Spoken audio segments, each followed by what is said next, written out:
Hey everybody, Shabbat Shalom. I'll give you guys a moment and we'll go ahead and pray.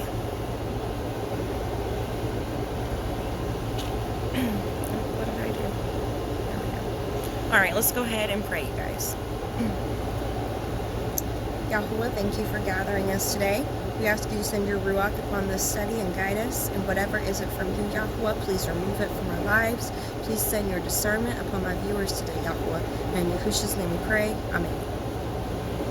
All right, shalom everyone, and welcome to Torah Truth Fellowship of Yahusha. I am your host, Brianna, and this is the Torah Portion.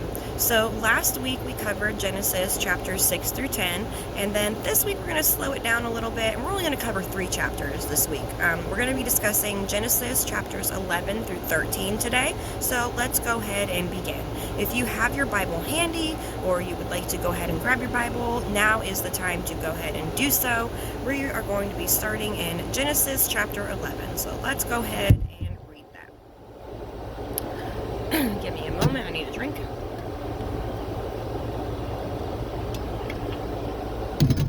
Alright. And the whole earth was of one language, and of one speech. And it came to pass, as they journeyed from the east, they found a plain in the land of Shinar, and they dwelt there. And they said to one another, Go, let us make brick and burn them thoroughly. And they had made brick for stone, and they had slime for mortar. And they said, Go, let us build us a city and a tower, whose top may reach unto the heavens, and let us make us a name, lest we be scattered abroad upon the face of the whole earth. And Yahuwah came down to see the city and the tower which the children of men built. And Yahuwah said, Behold, the people are one, and they have all one language, and this they begin to do. Now nothing will be restrained from them which they have imagined doing. Go, let us go down there and confound their language, that they not understand one another's speech. Yahuwah scattered them abroad from thence upon the face of all the earth, and they left off to build the city. Therefore is the name of it called Babel, because Yahuwah did there confound the language of all the earth, and from thence did Yahuwah scatter them abroad upon the face of all the earth. These are the generations of Shem.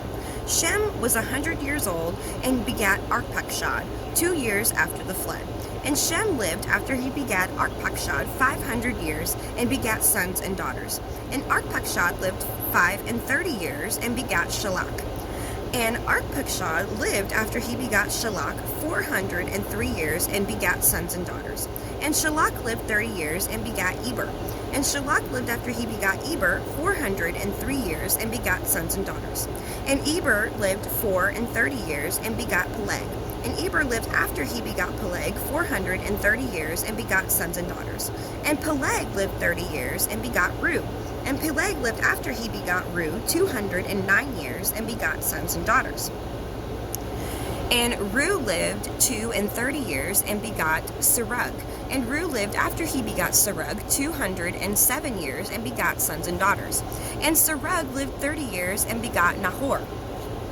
And Serug lived after he begot Nahor 200 years and begot sons and daughters. And Nahor lived 29 years and begot Terach. And Nahor lived after he begot Terach 119 years and begat sons and daughters. And Terach lived 70 years, and he begot Avram, Nahor, and Haran. And now these are the generations of Terach. Terach begot Avram, Nahor, and Haran. And Haran begot Lot. And Haran died before his father Terach in the land of his nativity in Ur of the Kasdim. And Avram and Nahor took them women. The name of Avram's woman was Sarai, and the name of Nahor's woman Milcah. And the daughter of Haran, the father of Milcah, and the father of Yikah. But Sarai was barren, she had no child. And Terach took Avram his son, and Lot the son of Haran, his son's son, and Sarai his daughter-in-law, his son Avram's woman, and they went forth with them from Ur of the Kasdim to go into the land of Canaan. And they came unto Haran and dwelt there. And the days of Terach were 205 years, and Terach died in Haran. Okay. So we see here in chapter 11, the inhabitants of Babylon, they begin building the Tower of Babel. And the book of Jasher tells us that they build this tower because they were scared of another flood. So they build this tower for the kings and for the elite to escape to in the event of another flood or whatever impending doom is coming. And they left the poor and the needy to die in the streets. And the angels that were guarding the earth, they saw this and they told Yahweh, and Yahweh, of course, he knew what they were doing, he could see it. So Yahweh not only scattered the people across the earth, he confused the tongues so they couldn't communicate to each other anymore. Let's take a look at that really quick. I'm gonna read a passage to you, and we're gonna get a backstory on this, and it is found in the book of Jasher. Jasher chapter 7, give me a minute.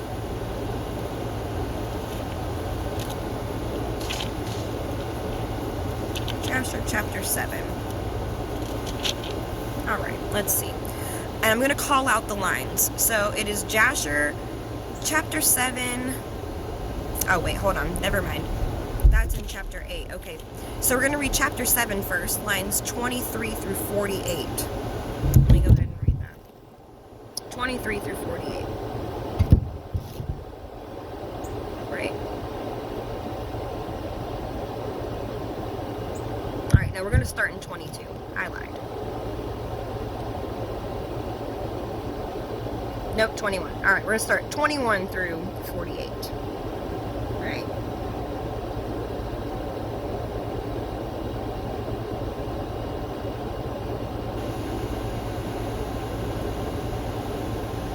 Oh, I'm in chapter 6. That makes... Okay, never mind. 22 through 48. Where are we at? All right. 23 through 48. All right. Jasher chapter 7, 23 through 48. And Cush, the son of Cham, the son of Noach, took a woman in those days in his old age, and she bore a son. And they called his name Nimrod, saying, at the time the sons of men again began to rebel and transgress against Elohim.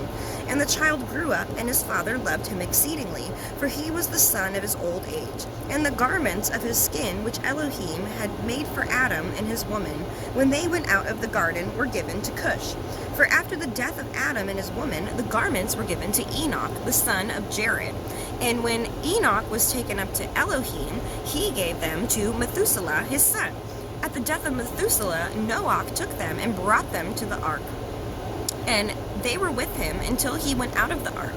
And in their going out, Cham stole these, Cham is Ham, Ham stole these garments from Noach, his father, and he took them and hid them from his brothers. And when Cham begat his firstborn, Cush, he gave him the garments in secret, and they were with Cush many days. And Cush also concealed them from his sons and brothers. And when Cush had begotten Nimrod, he gave those garments through his love for him. And Nimrod grew up, and when he was 20 years old, he put on those garments. And Nimrod became strong when he put on those garments. And Elohim gave him might and strength, and he was a mighty hunter in the earth. Yea, he was a mighty hunter in the field, and he hunted the animals, and he built altars and offered upon them the animals before Yahweh.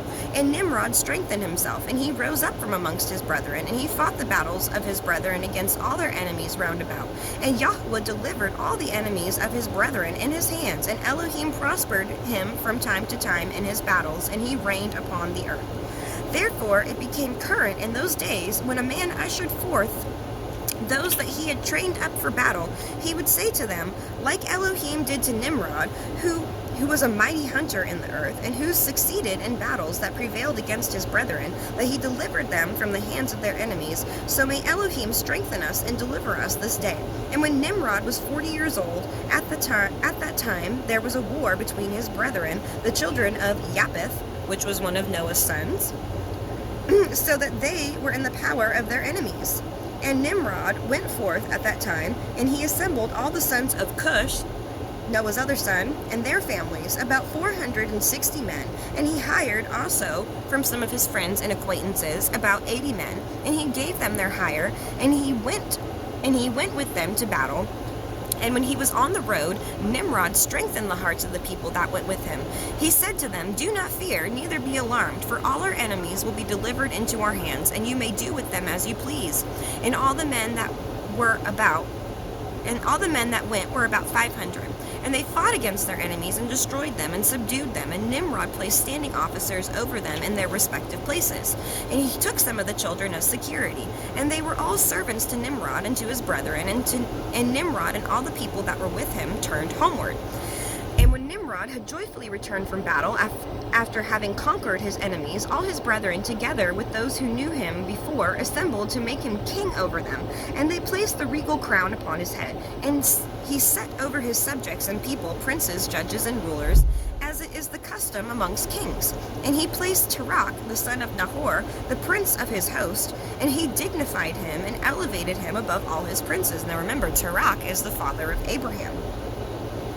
And while he was reigning according to his heart's desire, after having conquered all his enemies around, he advised with his counselors to build a city for his place, and they did so. And they found a large valley opposite to the east, and they built him a large and extensive city. And Nimrod called the name of the city he built Shinar, for Yahweh had vehemently shaken his enemies and destroyed them. And Nimrod dwelt in Shinar, and he reigned securely, and he fought with his enemies, and he subdued them, and he prospered in all his battles, and his kingdom became very great. And all nations and tongues heard of his fame, and they gathered themselves to him, and they bowed. And they bowed down to the earth, and they brought him offerings, and he became their Adonai and king. And they all dwelt with him in the city at Shinar, and Nimrod reigned in the earth over all the sons of Noach, and they were all under his power and counsel. And all the earth was of one tongue, and words of union. But Nimrod did not go in the ways of Yahweh, and he was more wicked than all the men that were before him from the days of the flood until those days.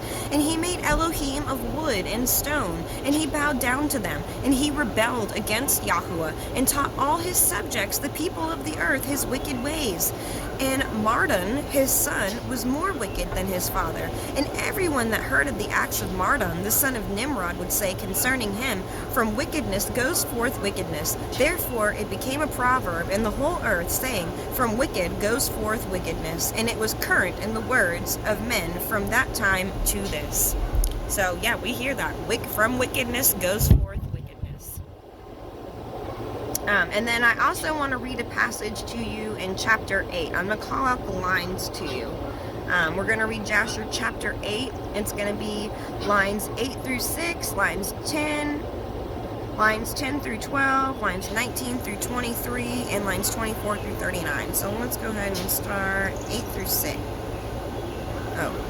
6 through 10, 6 through 10. Alright, and they spoke and said to each other, behold, the sight that we saw last night is hidden from the king, and it has not been made known to him. Am I in the right chapter?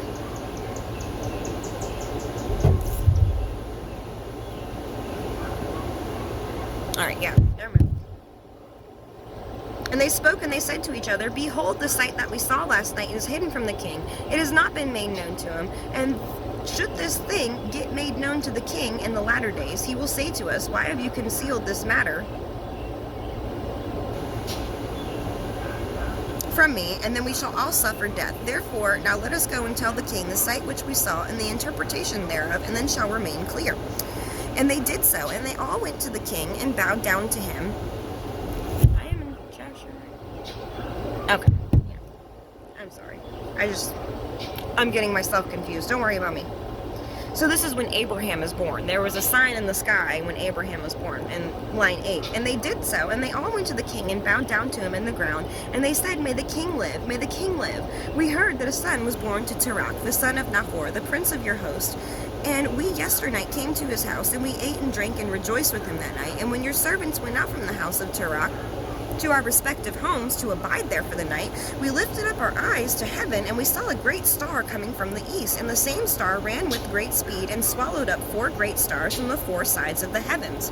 And your servants were astonished at the sight which we saw, and we were greatly terrified, and we made our judgment upon the sight, and we knew by our wisdom the proper interpretation thereof, that this thing applies to the child that is born to Terach, who will grow up and multiply greatly and become powerful and kill all the kings of the earth and inherit their lands and his seed forever. And now our Adonai, let me see, 8 through 10, and then line 12. Now our Adonai and King, behold, we have truly acquainted with you what we have seen concerning this child. And now we're going to skip down to lines 19 through 23. And Terach said to the king, Aon, son of Mored, came to me yesternight, saying, Give unto me the great and beautiful horse that the king gave you, and I will give you silver and gold and straw and provender for its value. And I said to him, Wait till I see the king concerning your words, and behold, whatsoever the king says, that I will do.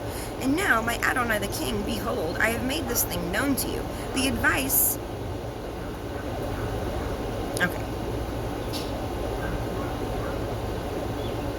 Am I reading the right chapter? I don't think I'm reading the right chapter. Hold on. There's no way this is Joshua chapter 8.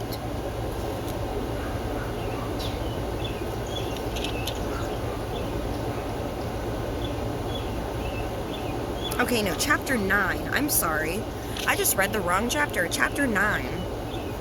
Okay, that makes more sense. Alright, here we go. Joshua chapter 9, lines 8 through 6. And all the sons of the earth in those days greatly transgressed against Yahweh, and they rebelled against him, and they served other Elohim, and they forgot Yahweh who had created them in the earth. And the inhabitants of the earth made unto themselves at that time every man his Elohim, Elohim of wood and stone, which could neither speak, hear, nor deliver. And the sons of men served them, and they became their Elohim. And the king and all his servants and Terach with all his household were then the first of those that served Elohim of wood and stone. And Terach had 12 Elohim of large size, made of wood and stone. And after the 12 months of the year, and he served each one monthly, and every month Terach would bring his oblation and drink offering to his Elohim. Thus did Terach all the days, and all that generation were wicked in the sight of Yahweh. And thus they made every man his Elohim, but they forsook Yahweh who created them. And there was not a man found in those days in the whole earth who knew Yahweh, for they served each man his own Elohim, except Noach and his household, and all those who were under his counsel knew Yahweh in those days. And then we're going to read line 12. And Yahweh gave Avram an understanding heart, and he knew all the works of that generation were in vain, and that all their Elohim were in vain, and were of no avail. And we're going to read 19 through 23. And Abraham said unto himself, Surely these are not Elohim that made the earth and all mankind, but these are the servants of Elohim. And Avram remained in the house of Noach, and there knew Yahweh and his ways, and he served Yahweh all the days of his life. And all that generation forgot Yahweh, and served other Elohim of wood and stone, and rebelled all their days. And King Nimrod reigned securely, and all the earth was under his control, and all the earth was of one tongue and words of union. And all the princes of Nimrod and his great men took counsel together, Put, Mitzrayim, Cush, and Canaan, with their families, and they said to each other, Come, let us build ourselves a city, and in it a strong tower, and in its top reaching heaven, and we will make ourselves famed, so that we may reign upon the earth, upon the whole world, in order that evil of our enemies may cease from us, that we may reign mightily over them, and that we may not become scattered over the earth on account of their wars. And then we're going to read lines 24 through 39. And they began to make bricks and burn fires to build the city and the tower that they had imagined to complete. And the building of the tower was unto them a transgression and a sin, and they began to build it. And while they were building against Yahweh Elohim of heaven, they imagined in their hearts to war against him and ascend into heaven. And these people and all the families divided themselves into three parts. The first said, We will ascend into heaven and fight against him. The second said, We will ascend into heaven and place our own Elohim there and serve them. And the third part said, We will ascend into heaven and smite him with bows and spears. And Elohim knew all their works and all their evil thoughts, and he saw the city and the tower which they were building. And when they were building, they built themselves a great city and a very high and strong tower. On account of its height, the mortar and bricks did not reach the builders in their ascent to it, until those who went up had completed a full year. And after that day they reached to the builders and gave them mortar and the bricks, and thus it was done daily. And behold, these ascended and the others descended the whole day. And if a brick should fall from their hands and get broken, they would all weep over it. And if a man fell and died, none of them would look at him. And Yahweh knew their thoughts. And it came to pass, when they were building, they cast the arrows towards the heavens, and all the arrows fell upon them, filled with blood. And when they saw them, they said to each other, Surely we have slain all those that are in heaven. For this was from Yahweh in order to cause them to err, and in order to destroy them from off the face of the ground. And they built the tower and city, and they did this thing daily until many days and years were elapsed. And Elohim said to the 70 angels who stood foremost before him, to those who were near to him, saying, Come, let us descend and confuse their tongues, that one man shall not understand the language of his neighbor. And they did so unto them. And from that day following they forgot each man his neighbor's tongue, and they could not understand to speak in one tongue. And when the builder took from the hands of his neighbor lime or stone which he did not order, the builder would cast it away and throw it upon his neighbor, that he would die. And they did so many days, and they killed many of them in this manner. And Yahweh smote the 3 divisions that were there, and he punished them according to their works and designs. Those who said, We will ascend to heaven and serve our Elohim, became like apes and elephants. And those who said, We will smite the heaven with arrows, Yahweh killed them, one man through the hand of his neighbor. And the 3rd division of those who said, We will ascend to heaven and fight against him, Yahweh scattered them throughout the earth. And those who were left amongst them, when they knew and understood the evil which was coming upon them, they forsook the building, and they also became scattered upon the face of the earth. And they ceased building the city and the tower. Therefore he called that place Babel. For there Yahweh confounded the language of the whole earth, and behold, it was at the east of the land of Shinar. As to the tower which the sons of men built, the earth opened its mouth and swallowed up 1/3 part thereof, and a fire also descended from heaven and burned up another third, and the other third is left to this day, and it is of that part which was aloft, and its circumference is 3 days' walk. And many of the sons of men died in that tower, a people without number. So, they made the tower to run and escape their enemies, or really any impending disaster. And they went before Nimrod, and he agreed with the idea. He liked it. And while they built the tower, they had these thoughts in their heart about building the tower all the way to heaven to make war with Yahweh. If a brick fell from the tower, they would weep over it. But if a man fell from the tower, they could have cared less. Every day for many years they would shoot arrows towards the heavens, and Yahweh would rain them back down on them to root them out. And finally Yahweh and his angels descended, and they confounded the speech, and they scattered them among the nations, and they forgot the tongue that they once spoke, and they spoke in an entirely new tongue now. And before, all the nations spoke in one tongue, one language, but Yahweh punished them all according to their works. The ones who wanted to ascend into heaven and bring their own Elohim up there and serve their own Elohim, they became like apes and elephants. Those who shot arrows into the sky, they were killed by the hands of their neighbors. And those who said that we are going to ascend into heaven to make war with Yahweh, he scattered them throughout the earth. And those who were left and alive, they knew the evil that was coming upon them, so they stopped building the tower, and then they named it the Tower of Babel, because that is where Yahweh confounded the languages, and everyone was literally babbling to each other. Give me just a moment. Okay, I'm back. And this happened east of Shinar, which is Nimrod's kingdom, and for the tower that the men built, it says that the earth swallowed up 1/3 of it, and then a fire came down from heaven and burned up another third of it, and 1/3 of it is still left into this day. And the circumference of what is left of it, it says, is a 3-day walk. And an innumerable amount of people died in that tower. Okay, so let's get back to Genesis. Then we read about all the generations of Shem, which is Noah's son, and then that is also the line that Abraham descended from. And now we're going to start learning about Abraham. Abraham has a very interesting story. Abraham marries Sarah, who at that time, her name was Sarai, and she was barren. She couldn't have children. And Abraham stayed with his father in the land of Canaan until his father died. So let's go ahead and let's look at chapter 12 of Genesis. All right, let's go ahead and read chapter 12. And Yahweh said unto Abram, Get you out of your country, and from your kindred, and from your father's house, unto a land that I will show you, and I will make of you a great nation, and I will bless you, and make your name great, and you shall be a blessing, and I will bless them that bless you, and curse him that curses you, and in you shall all families of the earth be blessed, all families. So Abram departed, as Yahweh has spoken unto him, and Lot went with him, and Abram was 75 years old when he departed out of Haran.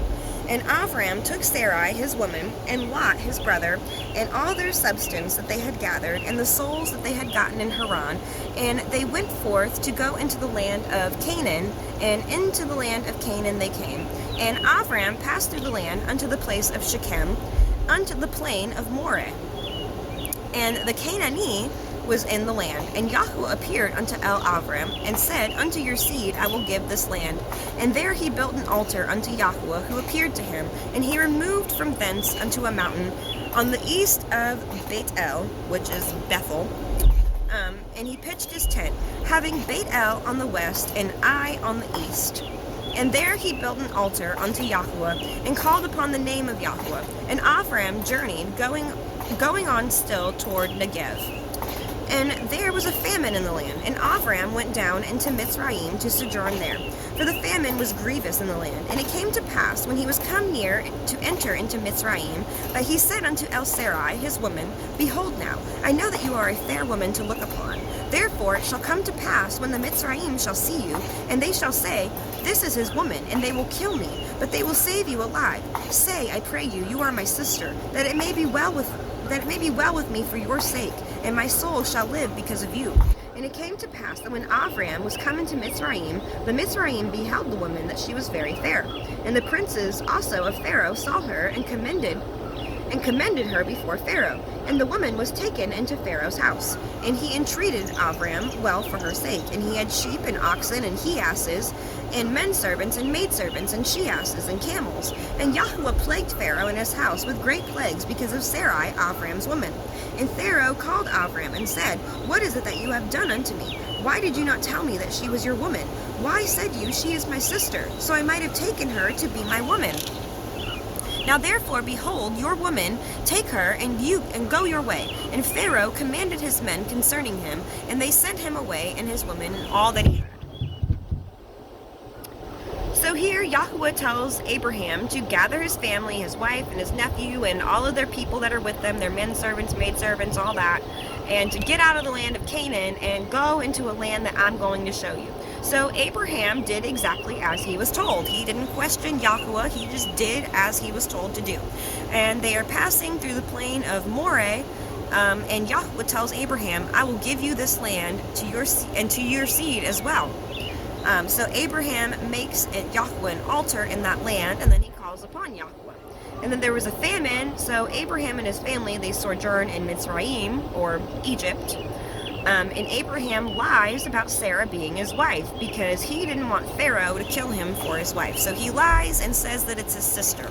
But Yahweh later reveals to Pharaoh that this woman is married, and she is married to the man that you just let in your gates, Abraham. So Pharaoh brings Abraham his wife back and was like, why would you do this to me?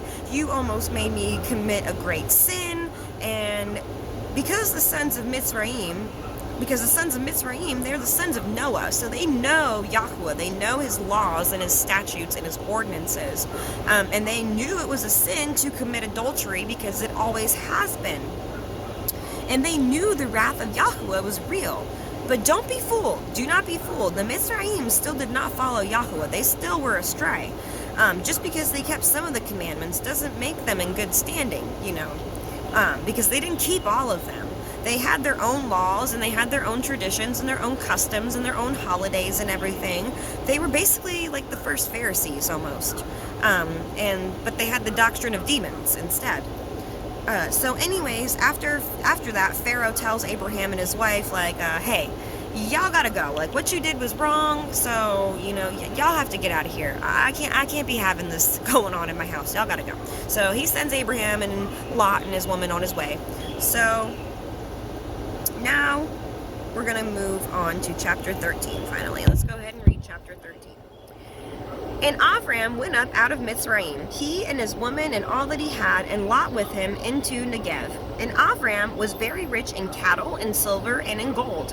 And he went on his journeys from the Negev even to Beit-El, unto the place where his tent had been at the beginning, between Beit-El and Ai, and unto the place of the altar which he had made there at the first. And there Avram called on the name of Yahweh. And Lot also, which went with Avram, had flocks and herds and tents. And the land was not able to bear them, that they might dwell together, for their substance was great, so that they could not dwell together.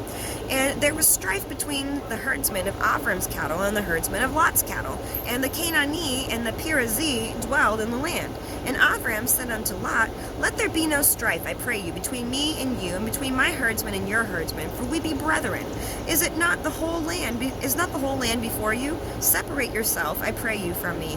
If you will take the left hand, then I will go right, or if you depart to the right hand, then I will go left. And Lot lifted up his eyes and beheld all the circle of the Jordan, and it was very well watered everywhere, before Yahweh destroyed Sodom and Gomorrah, even as the garden of Yahweh, like the land of Mitzrayim, as you come unto Soar.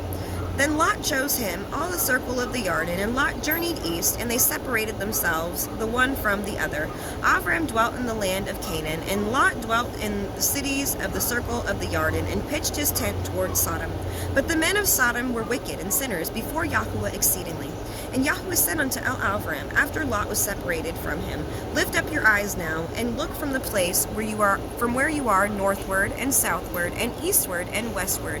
For all the land which you see, to you I will give it, and to your seed forever. And I will make your seed as the dust of the earth, so that if a man can number the dust of the earth, then shall your seed also be numbered. Arise and walk through the land in length of it and in breadth of it, for I will give it unto you. Then Avram removed his tent and came and dwelt in the plain of Mamre, which is in Chevron, and built there an altar unto Yahweh. Alright, so even though Abraham got kicked out of Egypt, Yahweh blessed him, and he was sent away from Egypt very rich. They gave him and Lot cattle and silver and gold, and they gave him clothes. And so Abraham makes his way back to that altar that he made for Yahweh, and he calls upon Yahweh. And then Lot and Abraham, they have so much stuff now that it's just impossible for them to sustain it all together. So to avoid conflict, Abraham and Lot part ways. Lot was starting to get frustrated, and Abraham was like, you know what, we're family, I love you, I don't want to fight with you, so it's best that we split up. And he said, whatever way you go, I'll go the opposite. So he let Lot pick the direction that he would like to go, and Abraham and Sarah would go the opposite direction. So Lot ended up going to dwell in Sodom, and he quickly found out how evil and wicked the land of Sodom is. And after Lot departed, Yahweh told Abraham, Lift your eyes, Abraham, and behold, everything you see, I will give to you and your seed forever. And basically, think of the Lion King. Everything the light touches belongs to Abraham. And Yahweh also tells Abraham that he will number Abraham's seed as the dust of the earth. If you can number all the specks of dust on the earth, which you can't, the seed of Abraham is literally innumerable. Because to become Kodashim, to become set apart, is to become the seed of Abraham. We are all Abraham's descendants. So then Abraham packed up his tent, and he went to dwell in Chevron, where he built another altar unto Yahweh. So this concludes this week's Torah portion. I hope you guys enjoyed, and join me again next week to study and learn with each other some more. And let's go ahead and close up with a prayer. Yahweh, thank you once again for allowing us to delight in your truth, to get a better look at your word, chapter by chapter, line by line. I pray you send your spirit upon my viewers and allow their spiritual eyes and ears to be opened, Yahweh, that they may receive your truth. In Yahushua's name we pray. Amen. Alright, thank you guys so much for being with me again today. I hope you enjoyed the rest of your Shabbat.